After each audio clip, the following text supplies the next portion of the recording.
আজকে বানাবো কাঁঠালের তরকারি। কাঁঠালটা হলুদ লবণ দিয়ে হালকা সিদ্ধ করে নিয়েছি।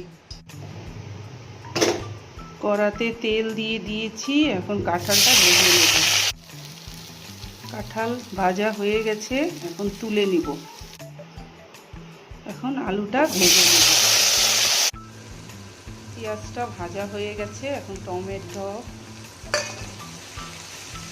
লবণ, হলুদ দিয়ে দেব। চলো, আদা বাটা, রসুন বাটা,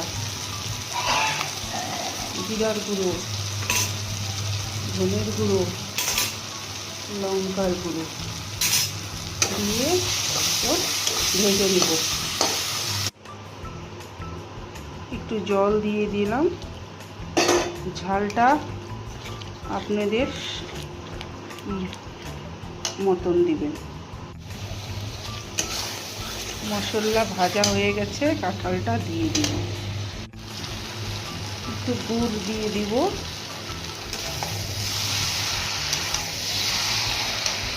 তারপরে জল।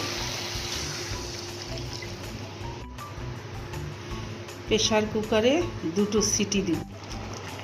এখন গরম মশলা দিয়ে দিব, এটা আমি ঘরে পিষি নিজের থেকে।